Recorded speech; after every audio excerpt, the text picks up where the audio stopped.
Bien, bueno, íbamos a hablar justamente de criminología mediática, ¿no? Sí. Porque el tema de seguridad y de justicia estuvo muy fuerte. Cuando hablamos de criminología, que decimos, bueno, es una ciencia interdisciplinaria, donde hay antropología, sociología, abogacía, que lo que trata de ver es el delito, ¿sí? El poder punitivo, las causas, qué es lo que sucede. Y mediática es cómo los medios construyen eso. Justamente si hay algo que vimos, que hubo una cruzada de algunos medios donde, lejos de interesarle la justicia o el rol que puede tener la víctima o cómo se repara esa víctima, lo que interesa es poder construir chivos expiatorios, ¿sí? Poder construir grupos sociales que son vulnerables, a los cuales se lo estigmatiza. Acá hablamos de la idea de poder inquisitivo, ¿sí? Esto lo trabaja muy bien Zaffaroni, cuando, y no sé si se acuerdan del personaje de Capusotto, Arnaldo Manija, Sí. ¿no? Que era la idea del poder inquisitivo, es esta idea donde no importa el acto, el delito, sino que importa el actor, Sí. ¿sí? ¿Qué quiere decir que importa el actor? Es como esta cacería de la bruja, el discurso inquisitivo te plantea una cosa, es o estás con nosotros o estás con la impunidad, al estilo Patricia Bullrich. Entonces Sí. es un discurso bipolar, donde no median grises y donde lo que en el fondo interesa no es esto que yo decía antes, reparar a la víctima, a la justicia, sino que lo que importa es hacer de la inseguridad una mercancía. Y lo que importa es hacer de la seguridad a partir de la desinformación y de afirmar determinados prejuicios. Vamos a ver algunas características que tiene en la siguiente placa la criminología mediática. ¿Por qué? Porque yo te decía esta idea de los grupos sociales.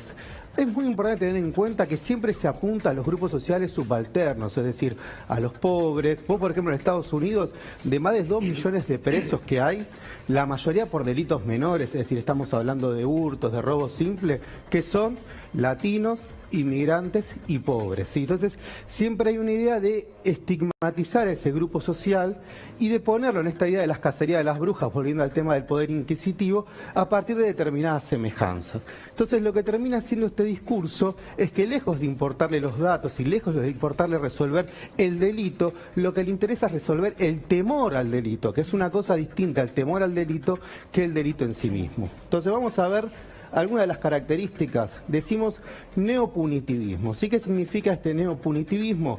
Justamente hay un pensador de derecho muy importante que se llama Beccaria, que justamente dice: la pena tiene una función que, ¿cuál es?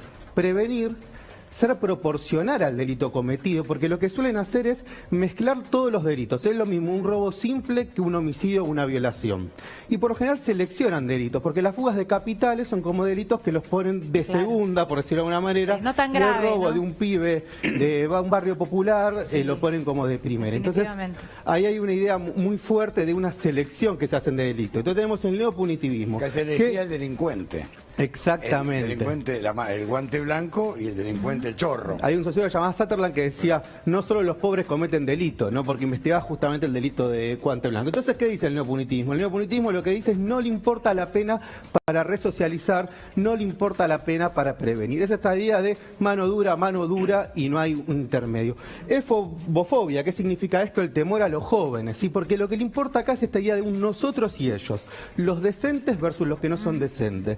Entonces es esta idea de que si hay 5 pibes de gorrita tomando una birra en una plaza, puede ser que pase algo. Ahí es donde aparece la estigmatización, esa idea de que en el espacio público se puede crear la oportunidad para el Y delito. vos fíjate que tiene mucho que ver lo que te decís vos cuando ponen el jubilado y el delincuente. Claro, Es separar. es separar, Se merecía morir el delincuente. es separar. La idea es instalar eso. Es esa idea también. Hay un texto que se llamaba Ventanas Rotas, que dejaban un auto en una calle, un día le rompían una ventana y esperaban que pasaba, al otro día le rompían otra. Entonces esta idea de que en un espacio público, si pasa algo, si se crea la oportunidad para el evento delictivo, puede pasar. Pero esto, mal aplicado, ¿a qué lleva? Lleva la idea de que hay propios extraños. Esta idea de, ojo que están 3 pibes tomando cerveza, entonces eso puede ser la condición de posibilidad de un delito. Discurso bélico, la guerra contra el crimen, ¿no? Entonces esto avala muchas veces la violencia institucional. No es un caso de gatillo fácil. Bullrich. Fue un abatido. Es Bullrich 100%, ¿sí? Es esta idea de instalar el discurso bélico, esta idea de estamos en un enfrentamiento permanente, en lo cual cual se pierde y se legitiman justamente, y algo de lo que decía Aníbal Fernández, lo que significan es prácticas violentas desde el propio Estado, ¿sí?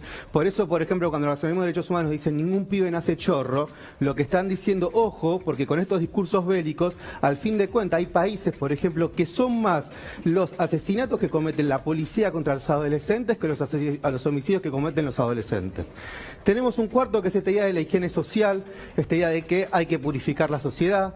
Entonces una idea medio nazi, hay que matar a todos los negros, ¿no? Es muy simple, mano dura. Sí. Bueno, lo vemos todos los días con Tienen muchos hijos periodistas. para cobrar más plata. Entonces, ahí aparece esta idea de, bueno, hay que limpiar a la sociedad y qué es lo mundo puro y qué mejor es lo sin impuro. ellos, ¿no? Una es una que se viralizó hace poco en Twitter y en Facebook, ahí cuando la pase Fede, y la otra es una frase de Huacán, que es podríamos decir, uno de los pensadores más importantes del último tiempo. Adam Smith, haciendo referencia al economista que decía la mano invisible del mercado, está de vuelta, pero ahora calza un guante de hierro. ¿Sí? Lo que nos está diciendo con esto es que lo que hace la mano invisible del mercado ya no le importa la resocialización, sino que lo que importa es criminalizar y utilizar al delito como una excusa para poder, de alguna manera, controlar socialmente, sobre todo a los grupos sociales que se van cayendo del mapa. Bueno, mira, Nahuel, la noticia de los casos en el servicio